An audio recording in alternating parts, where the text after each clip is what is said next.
Good morning, student. In previous class, we discussed about the phenomena of refraction of light through the prism and different lenses. Also, we seen the power of lens, and now we will solve some numericals of your NCERT book. Depend on the refraction of light and power of lens. Dear student, we take the first numerical is that the light enter from air to glass having refractive index 1.5. What is the speed of light in a glass if the speed of light in vacuum is 3 into 10 power 8 meter per second? That means this numerical is related to the topic refractive index. Okay. Here first we take given data. Given data is that the refractive index is 1.5. Refractive index is 1.5. Refractive index denoted by n. N equal to 1.5. We studied about refractive index is that refractive index are of two types. First one absolute refractive index and another one is relative. Here this refractive index is absolute refractive index. Why? Because the light move from air to glass. When the light move from air to glass, then refractive index is called absolute refractive index. Okay. And the another given data is speed of light in vacuum is this. Speed of light in vacuum or air is given by c equal to 3 into 10 power 8 meter per second. 2 point क्या find करना है हमको? Speed v find करना है. अब इसके बाद में सॉल्यूशन सिंपल न्यूमेरिकल से 2 मार्क के लिए एग्जाम पॉइंट ऑफ व्यू से we know that absolute refractive index is given by n equal to c by v. Speed of light, it is defined as the ratio of speed of light in air to the medium. From this, v can be written as c upon n by putting the value of c 3 into 10 power 8 and 1.5. 1.5 just cancel by 3 in 2 times. Then we get v equal to 2 into 10 power 8 meter per second. It will be the answer of this question. इसका मतलब है कि speed light की speed air में 3 into 10 power 8 है और glass में 2 into 10 power 8. That mean speed decreases when enter in glass. In other way, when the light ray move from rarer to denser medium, its velocity becomes decreased. Okay. Now we take another numerical is that the refractive index of diamond is 2.42. आपके NCERT book का question है. refractive index of diamond is 2.42. What is the meaning of this statement? Given data is that n equal to 2.42. अब हमको explain करना है कि what do you mean by n equal to 2.42. Solution dear student, we have to use the formula n equal to c upon v. Then that mean v equal to c by n.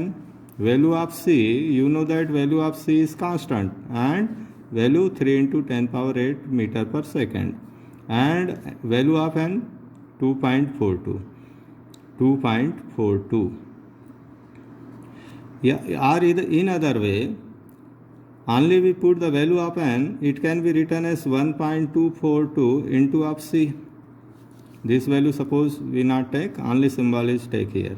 Then its statement can be explained here. That mean the refractive index of diamond is 2.42. Its meaning is that the speed of light in diamond is 1 upon 2.42 times that of the speed of light in air. Okay. Next we take another numerical. This numerical is similar as to mirror. These numerical depend on the Lenz formula. We know that Lenz formula is 1 by v minus 1 by u equal to 1 by f. Okay. These two about two numerical depend on the refractive index, and next 2-3 numerical we take depend on the Lenz formula. Dear student, the question is that the concave lens has focal length 15 centimeter. Concave lens has focal length 15 centimeter. Question को पढ़ते जाना, given data लिखते जाना. Given data, focal length f equal to 15 centimeter. 15 centimeter तो है, but positive लेंगे या negative लेंगे तो लेंस कौन सा है? लेंस है कॉनकेव, और कॉनकेव लेंस की फोकल लेंथ हमेशा निगेटिव लेते हैं, तो निगेटिव हो गई -15. Okay. At what distance the object from the lens be placed? At what distance object to be placed? That means 2 point u की वैल्यू फाइंड करना है, ऑब्जेक्ट की डिस्टेंस निकालना है. नेक्स्ट और क्या लिखा आगे? So that it form an image at 10 centimetre from the lens. इसका मतलब कंफर्म है, ये v की वैल्यू दिया है. v की वैल्यू कितना दिया है? 10 सेंटीमीटर. ओके. चलो, हमने f में तो साइन कन्वेंशन यूज़ किया, v में क्या साइन कन्वेंशन होगा? तो v के लिए देखें, v की वैल्यू 10 सेंटीमीटर दिया है. ये कौन सा लेंस है? Concave lens. और हमें ये मालूम है कि कॉनकेव लेंस हमेशा वर्चुअल इमेज फॉर्म करती है. तो वर्चुअल इमेज मीन्स कहाँ हुआ? Same side. Same side that mean left side. और सेम साइड की डिस्टेंस कैसी लेते हैं हम लोग? निगेटिव. तो v को कैसा लेना? निगेटिव. ये मेन पॉइंट है. आपने सिंबल तो लिख लिया, बट साइन कन्वेंशन को प्रॉपरली यूज़ करना है, ये मेन होता है गिवन डाटा में, और इसके भी मार्क होते हैं एग्ज़ाम में. सॉल्यूशन करें तो सॉल्यूशन में आप पहले लिखेंगे lens formula. Lens formula is given by 1 by v minus 1 by u equal to 1 by f. Okay. हमको क्या निकालना है? u. तो सबसे पहले इस टर्म्स को इधर ले जा लेते हैं, तो -1 by u equal to 1 by f minus 1 by v. 1 by F की वैल्यू हो गई 1/-15. एफ की वैल्यू रखा -1 बाय v, -10 हो जाएगा v की वैल्यू. ओके. तो ये माइनस सिंबल को चेंज कर दिया जाए, इस साइड केवल पे 1 बाय u लिखें हम लोग, तो ये पॉजिटिव हो जाएगा 1/15, और ये माइनस माइनस प्लस होगा, बट उस माइनस के कारण अगेन माइनस हो जाएगा 1/10. तो इसको सोल्व करने पर हमारी जो u की वैल्यू आएगी वो -30 सेंटीमीटर आएगी. ओके. कितनी आ रही है? -30 सेंटीमीटर. माइनस आया मीन्स हम करेक्ट हैं. क्यों? क्योंकि u ऑलवेज निगेटिव. अगर u की वैल्यू पॉजिटिव आ जाती तो डाउटफुल आंसर होता. ओके. तो u हमने निकाल लिया यहाँ पे. इसके बाद में इस क्वेश्चन में और आगे लिखा है, find the magnification produce by the lens. Magnification means m की वैल्यू फाइंड आउट करना है. तो m की वैल्यू फाइंड आउट करना है, तो हम m की वैल्यू निकालें यहीं पे आगे. m की वैल्यू कैसे सॉल्व करेंगे? तो लेंस के लिए m की वैल्यू होती है m इक्वल टू, एक तो फार्मूला h'/h है, ये मेन फार्मूला है, और in case of lens v by u. तो जस्ट आपको v और u की वैल्यू मालूम है तो रख दीजिए. v की वैल्यू है -10 और u की वैल्यू है -30. Minus minus cancel means 1/3. तो m की वैल्यू 1/3 या पॉइंट में लिखें तो 0.33. इसकी यूनिट नहीं होती, it is a ratio quantity, means less than 1. m की वैल्यू पॉजिटिव आई. पॉजिटिव आई तो इसका मतलब है कि ये वर्चुअल इमेज होगी, क्योंकि आपको साइन कन्वेंशन में हमने बताया है m अगर नेगेटिव है तो रियल होता है. तो यहाँ से भी कंफर्म हो गया कि उसका नेचर वर्चुअल होगा. ठीक. और ये खुद जो लेंस है वो कॉनकेव है, उससे भी कंफर्म होता है कि always virtual image is to be formed. So dear student, this is the important question for 3 marks. Okay. Now we take another numerical based on the lens formula again. Next numerical is that a 2.0 centimeter tall object is placed perpendicular to the principal axis of a convex lens of focal length 10 centimeter. तो दो given data दे दिया है हमको. 2 centimetre tall object है, तो given data पहले लिख लें. गिवन डाटा h की वैल्यू है, साइज या हाइट ऑफ ऑब्जेक्ट है, ऑब्जेक्ट की हाइट है तो 2 सेंटीमीटर हो गया. फोकल लेंथ दिया है कितना, 10 सेंटीमीटर. अब ये कौन सा लेंस है, कॉन्वेक्स है, तो कॉन्वेक्स की फोकल लेंथ कैसी लेते हैं, पॉजिटिव. तो कॉन्वेक्स की फोकल लेंथ पॉजिटिव हो जाएगी और कॉनकेव में निगेटिव हो जाती है, 10 सेंटीमीटर. अगेन क्वेश्चन में लिखा the distance of the object from the lens is 15 centimetre. Means distance of object means ये u है. u की वैल्यू कितना दिया है, -15 सेंटीमीटर. ये -15 सेंटीमीटर दिया है. Okay. Find the nature, position and size of image. Also find the magnification. To find v and m. तो सिमिलर क्वेश्चंस हैं. अभी प्रीवियस क्वेश्चन भी लगभग ऐसे ही था, उसमें शायद v दिया था, u फाइंड करना था. इसमें u दिया है और v फाइंड करना है. ठीक. मिरर में भी सेम ऐसी है. आपको मेन इम्पोर्टेंट है कि गिवन डाटा में प्रॉपर साइन कन्वेंशन यूज़ करना है. यहाँ पर प्लस में होगा क्योंकि फोकल लेंथ कॉन्वेक्स लेंस है. ओके. सबसे पहले सॉल्यूशन में हम लोग लेंस फार्मूला यूज़ करें, तो lens formula 1/v - 1/u = 1/f. इसमें सिंपल u और f की वैल्यू पुट करके v की वैल्यू फाइंड आउट कर सकते हैं. कैसे, तो 1/v = 1/f + 1/u and 1/f की वैल्यू, तो f की वैल्यू 10 है और u की वैल्यू -15. इसको जब सॉल्व करेंगे तो v की वैल्यू आ जाएगी +30 सेंटीमीटर, +30 सेंटीमीटर. ओके. अब आपको यहाँ पर इसकी पोजीशन, तो हमको क्या क्या निकालना था इस क्वेश्चन में, nature, position and size. Okay. तो पोजीशन तो पता चल गई. पोजीशन क्या है, 30 सेंटीमीटर है. कौन सा लेंस है, कॉन्वेक्स लेंस. कॉन्वेक्स लेंस में पॉजिटिव मिला है. पॉजिटिव मिला मीन्स ऑब्जेक्ट कहीं इधर रहा होगा और इमेज कहीं इधर पे मिली है, तब तो पॉजिटिव हुआ. All the distance measure from here means real image बनी है क्योंकि लेंस के अदर साइड बनी है. तो ये हो गई पोजीशन. ठीक. तो आपको प्रॉपर आंसर लिखना होगा, position of image is 30 centimetre other side of the lens. And nature क्या होगा, तो नेचर होगी रियल. नेचर इसका रियल होगा. रियल क्यों, क्योंकि ये पॉजिटिव आंसर आया है, रियल इमेज है, यहाँ पे इमेज बनी. तो रियल, और जो रियल होती है वो इन्वर्टेड होती है. तो आपने 2-3 चीज़ लिख लिया कि नेचर फाइंड करना था, नेचर भी हो गया, और पोजीशन. अब हम साइज़ की बात करें, साइज़ निकालना है. तो आपके पास फार्मूला है m = h/h = v/u. ये फार्मूला है. h' फाइंड करना है, size of image. Size of image is represented by h'.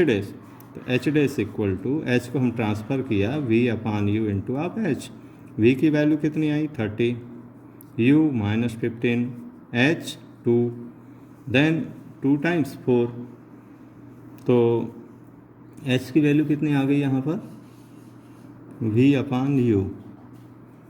तो 2 -4 सेंटीमीटर h' आ गया. ओके. ये तो आपका साइज़ हो गया. किसकी साइज़ हो गई, ये साइज़ है इमेज की. बट उनने आल्सो फाइंड द मैग्निफिकेशन पूछा है. तो मैग्निफिकेशन m का फार्मूला क्या हो जाएगा, तो m = h'/h लेना. तो h' आ गया -4 और h' -4 और h की वैल्यू है 2. तो आंसर आया -2. ओके. -2 आंसर है तो फिर से वो आंसर को वेरीफाई कर रहा है कि ये जो इमेज होगी वो रियल बनेगी। क्यों?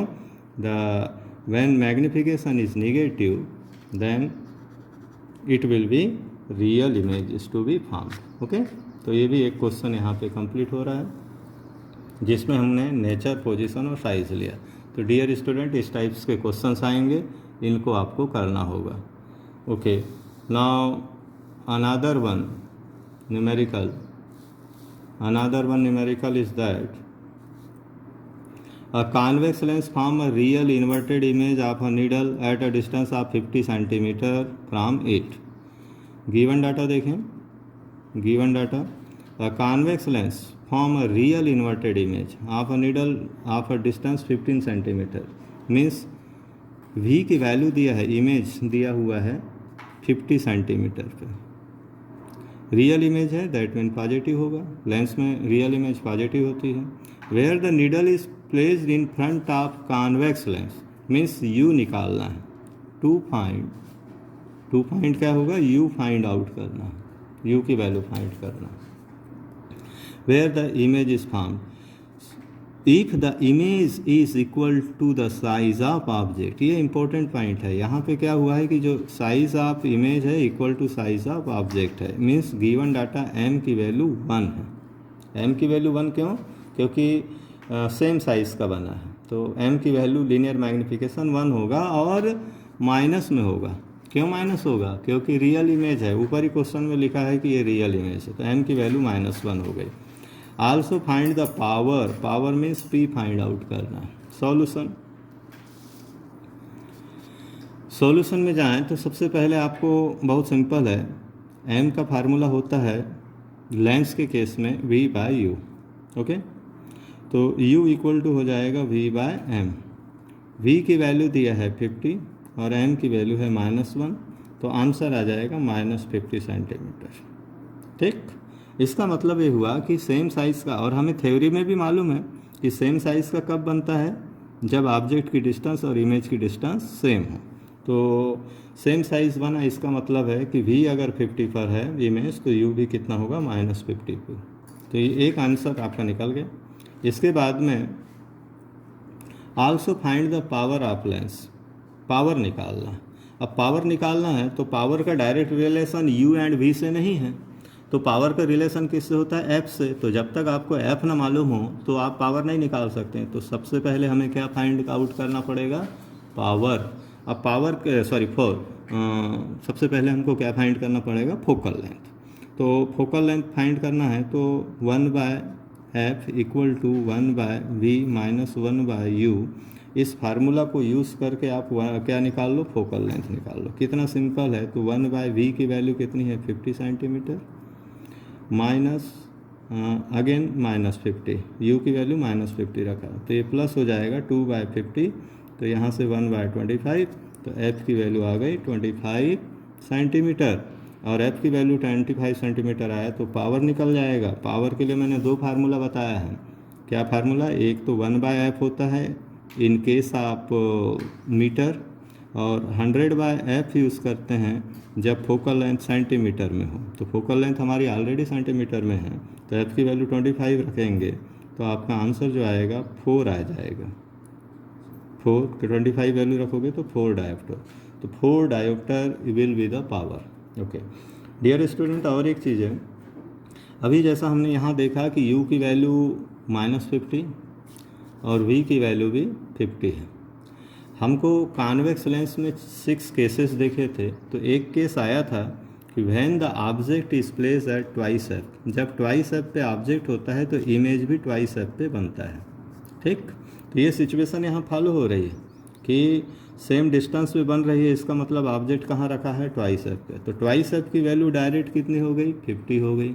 तो ट्वाइस f की वैल्यू अगर 50 होगी तो f डायरेक्ट आप कितना लिख सकते थे? 25। ठीक, तो 25 वैल्यू रख सकते थे हम लोग, तो f की वैल्यू 25 सेंटीमीटर आती। कॉन्वेक्स लेंस है इसलिए आपको f को पॉजिटिव लेना होता है। तो ज़रूरी नहीं था कि आप ये फार्मूले से सॉल्व करें, ये भी बेटर वे है, बट अनदर वे कि when distance of u and v are same then it will be confirmed that image is formed at twice of focus. That means if twice of focus value is 50, then f will be direct can be written as 25. Okay, तो ये एक ये numerical यहाँ पे solve हो गया। इसके बाद में नेक्स्ट वन लेंस फार्मूला से रिलेटेड 2-3 न्यूमेरिकल सॉल्व किया। अब इसके बाद पावर ऑफ लेंस पर कुछ क्वेश्चंस कर रहे हैं। Magnification related, sorry, the magnification produce by a plane mirror is +1, what does this mean. Question बहुत अच्छा है कि मैग्निफिकेशन की वैल्यू +1 दिया है, तो आपको इसमें मीनिंग निकालना है। m की वैल्यू +1 है, तो सॉल्यूशन जब करेंगे तो आपको मालूम है कि m इक्वल टू होता है h' की वैल्यू 1 है, मीन्स हुआ h' equal to h, means size of object is equal to of size of image. एक स्टेटमेंट तो ये निकल गया कि जितना जो साइज ऑब्जेक्ट का होता है वही इमेज का होता है। मीन्स ये भी मालूम है कि प्लेन मिरर में तो हमेशा m की वैल्यू क्या होती है +1, क्योंकि सेम साइज़ की इमेज फाउंड होती है। दूसरी चीज़ है कि +1 है, +1, तो यहाँ तो आपने मीनिंग में क्या आ गया कि व्हाट डू यू मीन्स आ जाएगा same size of image is formed. Another one meaning is that image will be virtual. Why virtual? Because value of m is positive. m की वैल्यू कैसी है? पॉजिटिव है। Positive किसके लिए होता है? Virtual image के लिए। तो ये 2 मीनिंग हमको लिखना है। अब इसी क्वेश्चन से रिलेटेड मैं कुछ एक्स्ट्रा आपको बता दूँ। m के वैल्यू के लिए m की वैल्यू फॉर प्लेन मिरर, जैसा अभी इन्होंने बताया क्वेश्चन में कि प्लेन मिरर में m की वैल्यू ऑलवेज इक्वल टू 1 होती है, और कितनी होती है? +1। ये competition point of view another's numerical application based questions के लिए ध्यान रखिए कि m की वैल्यू हमेशा +1 होती है प्लेन मिरर में। कॉनकेव मिरर,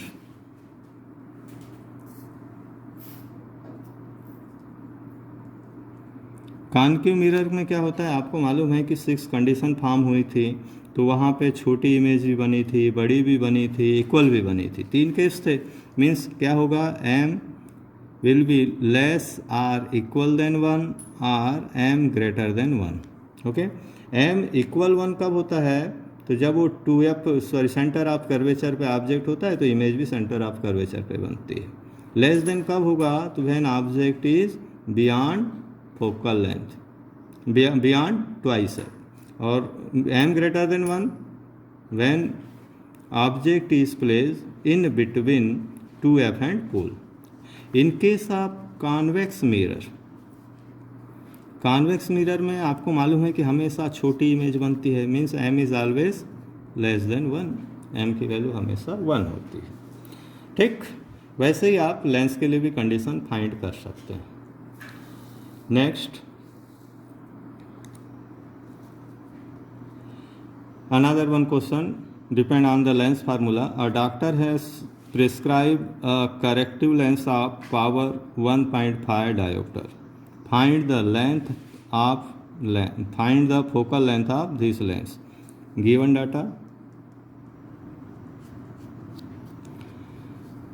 data में पावर दिया हुआ है, पावर है 1.5 डायोप्टर। 1.5 डायोप्टर मीनिंग क्या हुई? 1.5 डायोप्टर वो भी प्लस में है, प्लस है, दैट मीन ये कौन सा लेंस होगा? तो ये लेंस होगा कॉन्वेक्स लेंस। क्यों? क्योंकि कॉन्वेक्स लेंस की फोकल लेंथ हमेशा पॉजिटिव होती है। अब इसकी फोकल लेंथ को हमको निकालना है, तो सॉल्यूशन करें। 2 फाइंड लिख लीजिए पहले, 2 find f equal to find out solution में क्या होगा? f equal to 1/p। क्यों? क्योंकि p इक्वल टू 1/f होता है, तो 1/p तो 1/1.5। तो इससे हम सॉल्व करके उसके वैल्यू ला लेते हैं। तो मीटर में अगर लाना है तो आप इसको 100/1.5 कर सकते थे। ठीक। तो 100 बाय 1.5 इससे वैल्यूज़ निकाल लेना, तो जो भी अभी जो वैल्यू आएगी वो मीटर में आएगी, और इसको 10 बाय 15 लिख सकते हैं, मीन्स 2 बाय 3 मीटर और 0.67 metre it will be the focal length. 0.67 it will be the focal length. अब क्वेश्चन में आगे और ये पूछा है, is the prescribe lens diverging और कन्वर्जिंग। तो फोकल लेंथ कैसी है, पॉजिटिव। पॉजिटिव फोकल लेंथ है, मीन्स से कौन सा लेंस होगा, पॉजिटिव है तो कॉन्वेक्स लेंस होगा। और कॉन्वेक्स लेंस क्या होता है, इस टाइप की सिचुएशंस होती है, जो रे आती है उसको एक पर्टिकुलर पॉइंट पे कन्वर्स करती है, मीन्स ये लेंस होगा कन्वर्जिंग। ओके, तो ये कन्वर्जिंग। इस टाइप से लेंस से रिलेटेड कुछ क्वेश्चंस हैं जो आपको सॉल्व करना है, और छोटे छोटे क्वेश्चंस बहुत आते हैं, उनको भी देखना होगा। ठीक, जैसे कुछ एक्स्ट्रा क्वेश्चंस और मैं बता रहा हूँ, कुछ क्वेश्चंस आएंगे 1 मार्क 2 मार्क में क्वेश्चंस आते हैं कि यहाँ पर एक कोई ग्लास की बॉडी रखी हुई है और रेस ऐसे आने के बाद इस डायरेक्शन में चली जा रही, तो इस ग्लास बॉडी कौन से लेंस का बिहेव करेगा ये बताना है। तो कंफर्म है ये जो रेस हैं ये डाइवर्स हो रही हैं after reflection, therefore it should be concave. तो ये कॉनकेव लेंस हो जाएगा। अगर ऐसा लेंस पूछा है तो कौन सा लेंस होगा, तो आपको कॉनकेव लेंस बताना है। ठीक, कुछ क्वेश्चंस ऐसे आते हैं कि सपोज हमारे पास में ये कोई लेंस है, ऐसा डायग्राम आपको हाफ बना हुआ दिखाएगा, यहाँ पर ओ पॉइंट रिप्रेजेंट करेगा और रेस को इतना ला के देगा ऑब्जेक्टिव क्वेश्चन में, और क्वेश्चन को बोलेगा कंप्लीट द डायग्राम। तो कंप्लीट द डायग्राम इसका मतलब है कि रिफ्लेक्शन के बाद ये लाइट किस डायरेक्शन में जाएगी। तो आपको मालूम है कि रिफ्लेक्शन के बाद वो without any movement straight line pass हो जाती है, मीन्स ये उसका रिट्रेस डायग्राम होगा, कंप्लीट डायग्राम होगा। ओके, सपोज यही क्वेश्चन दूसरे सेट में ऐसा हो कि ये कॉन्वेक्स लेंस है, इसके बाद यहाँ पर optical centre 2f1 f1 f1 f2 2f2 ये डायग्राम है। ठीक, इस डायग्राम में एक रे ऐसी पैरेलल आई फोकस ये आ रही, और उसके बाद बोलेगा क्वेश्चन में कि कंप्लीट द डायग्राम। तो कंप्लीट द डायग्राम, तो ये क्या होगा, जो फोकस से आती हैं वो रूल्स फॉलो करना है। ये कैसी हो जाएगी, पैरेलल, तो ये पैरेलल रेस आ जाएगी। आपको क्वेश्चन में केवल इतना रहेगा और उसके बाद इसको ड्रा करना होगा। ठीक, दूसरा ऐसा भी एक डायग्राम हो सकता है इसी से रिलेटेड, यहाँ पे फोकस है 2f है, कुछ रे पैरेलल आ रही है। तो पैरेलल आने के बाद वो कहाँ से जाएगी, तो जनरली स्टूडेंट कंफ्यूज हो जाते हैं कि 2f से जाएगी कि f से। तो जो रे पैरेलल आती है आफ्टर रिफ्लेक्शन फोकस से पास आउट होती है। तो ये 1 मार्क का ऑब्जेक्टिव क्वेश्चंस में आपको ध्यान रखना है, इस टाइप के क्वेश्चन फॉर्म होते हैं। Next one, other related questions में रिफ्रैक्टिव इंडेक्स आप ग्लास से भी बता रहे हैं कि हमने जैसे एक ग्लास स्लैब थ्योरी पोर्शन में देखा था कि एक ग्लास स्लैब है। ठीक, ग्लास स्लैब में क्या हुआ था कि 2 इंटरफेस होते हैं, ये एयर है, ये ग्लास है, फिर इसके बाद में एयर आ गई। तो ये जो इंटरफेस है ये एयर ग्लास और ये वाला है ग्लास एयर। ठीक, यहाँ पे एक नॉर्मल ड्रा किया, ये लाइट रेस यहाँ से आ गई और इसके बाद में बैंड हो गई टूवर्ड द नॉर्मल, यहाँ पर एक नॉर्मल ड्रा करना, और उसके बाद ये कौन सी डायरेक्शन जाएगी। तो एग्जैक्ट रिप्रेजेंटेशन देने के लिए आप क्या करें, पहले से यहाँ से एक लाइन पैरेलल ड्रा कर लेना, ये पैरेलल लाइन करना, और इसी के पैरेलल उस लाइन को भी रिट्रेस करना। ठीक, पहले से आप कोई भी डायरेक्शन में इसको ना देना, इसके पैरेलल जाती है। तो बहुत सारे छोटे छोटे क्वेश्चंस आते हैं इसमें तो एग्जैक्ट डायरेक्शन क्या होगा, ये ऐसा, उसके बाद हल्की बैंड होंगी और फिर मूव अवे फ्रॉम। यहाँ अवे हो जा रही है, क्यों अवे हो जा रही है, क्योंकि अब ग्लास से एयर में आ रही है, तो ये अवे द नॉर्मल हो गई, इसमें दूर हो गई। इसमें टूवर्ड द नॉर्मल हुई, क्यों, क्योंकि एयर से ग्लास में आई है। तो सपोज ये एंगल आई है, एंगल ऑफ इंसिडेंस, तो ये आर होगा, और ये आर होगा तो ये भी आर होगा, और ये एंगल ऑफ इमरजेंस हो जाता है। ठीक, थ्योरेटिकली ये देखा गया है कि I equal to E, angle of incidence is equal to angle of emergent. ठीक, और R always less than I R E और आई से आर की वैल्यू हमेशा छोटी होती है। ठीक, तो ये थोड़ा सा ध्यान रखना, इस पर न्यूमेरिकल्स भी आएंगे। Another question is that